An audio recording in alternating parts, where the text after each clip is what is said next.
with that being said, let's jump right into our lead story of the day regarding this whole China-Taiwan debacle with the Speaker of the House, Nancy Pelosi, making a trip over there, pissing the Chinese off, and Joe Biden being soft on the Chinese about everything they're doing. In a nutshell, Taiwan basically is surrounded by the Chinese military at this present moment as they do military drills and operations. Yeah, we all know what it is. It's to show their strength. It's to show how quickly they could invade Taiwan and just, quite frankly, just take it over probably in a weekend. But here's Peter Doocy going up against Karine Jean-Pierre on this issue regarding President Biden and how soft he's being in his messaging about this Taiwan trip. Yeah, Peter. Thanks, Karine. How come Republicans seem more jazzed about Speaker Pelosi's trip than the president? You're going to have to ask Republicans. Jazz. Well, yeah, I mean... Do they have jazz hands, Peter? Do I have jazz Do they have jazz hands? You said jazz, that they were feeling We jazz. can have our Hill team check. But Mitch McConnell said, I think it's important for the speaker to go to Taiwan. Lindsey Graham said, the idea of her going is a good thing. Chuck Grassley, I'm sure glad that she went. Is President Biden just worried about hurting Xi's feelings? So you're saying because they said that, then we're not jazzed? Yeah, absolutely. We've been very clear. We've been very clear for, the past week or so, that the speaker has the right to go to Taiwan. We've said that. Yes, you've been clear that she has the right. But why is it so hard for the president just to say, she's a brave trailblazer, and I think it's great that she went? Like so many others. The president thinks that Speaker Pelosi is a great trailblazer. Look, Does he think that it was good that she went? Here's the thing. What we are saying is that we cannot dictate, and we will not dictate, where members of Congress go. Members of Congress, That wasn't the question, Karine, and here we are again. Every freaking press briefing, he gives you a layup of a question. Is it a good thing that she went? The answer is just yes.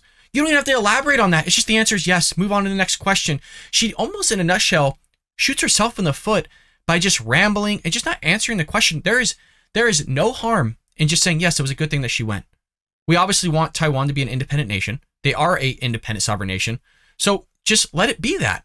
But no, because Biden is somewhat in maybe the pocket of the Chinese government, because I have a feeling, a conspiracy, I don't have any evidence to prove this, but maybe they have some sort of information on the dealings that him and Hunter have been doing. We all know that he sent 1 million barrels of oil from our petroleum reserve to China, and it just so happens Hunter Biden has an investment in that area of which the oil went to. So there's a lot of stuff that's under the hood in which the Democrats don't want to look at. But notice here, she's not even answering a simple question. I don't get it. I honest to God don't get it. Let me finish. When they go, he doesn't dictate it, they go.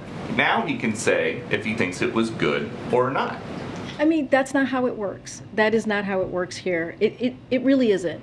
Members of Congress have the right to travel wherever they choose. Our part of this is to make sure we give them a thorough and complete briefing when it comes to the geopolitics of the region or the state, or when it comes to national security. That is our part in this. Now that Taiwan... Why can't you just say it was a good thing, though?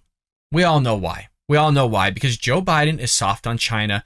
It's been out there in the open that a lot of foreign governments, even our allies, think Joe Biden's weak. And that's kind of the big message that's coming out regarding this whole trip to Taiwan, that it just looks weak. I mean, there was a clip when Nancy Pelosi got off the plane, and God, it looked like she had a stick up her ass. I mean, it looked like she had to go to the bathroom or something, because damn, she was shuffling like Joe Biden. She looked elderly.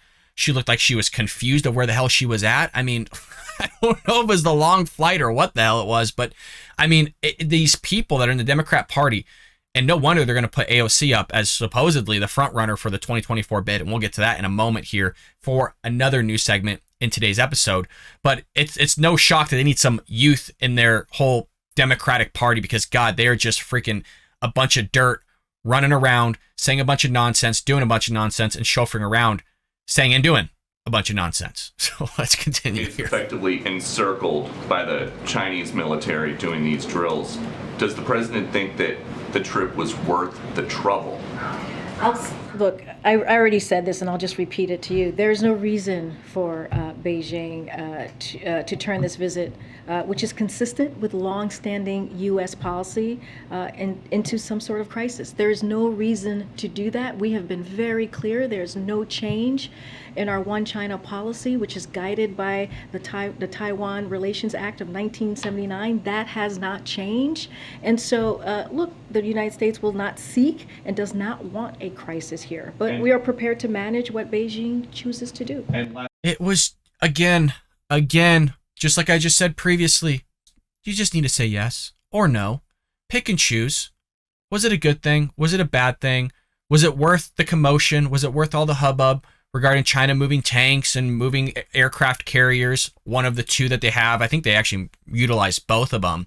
But please, just 1 week, Karine, just give us simple answers to simple questions. Remember, who was it? Was it Jen Psaki? No, it was Joe Biden. Didn't Joe Biden call Peter Doocy stupid or something like that? And then the whole thing got with Jen Psaki, and it's just amazing how Karine Jean-Pierre, Jen Psaki, the president of the United States, whoever the Democrat Party is, can't answer simple questions, but they're stupid ones. Unbelievable. It's just story of our lives here, folks, as Americans listen to the Democrat Party trying to freaking answer a simple question. There's a Chinese official who says the U.S. must pay the price for its own mistake, and we mean what we say. When the Chinese threaten the U.S., does the president take them seriously? Again, the United States will not seek and does not want a crisis. We are prepared to manage what Beijing chooses to do. Nothing has changed when it comes to our policies. This was a precedent. This was precedent for the speaker to travel to Taiwan. That is nothing new, and it changes absolutely nothing when it comes to our One China policy. I'm going to go to the back. I'm not even going to bother repeating myself. If you're wondering what I was looking for, I was just looking for the answer. That's what I was doing, because at no point did she ever answer the question, and virtually almost any of Peter Doocy questions. She gave us an answer, but an answer that wasn't asked, or from a question that wasn't asked. I hope you enjoyed that clip from the Bald Brad Show. If you did, make sure to hit that subscribe button so you can stay up to date on all our future content.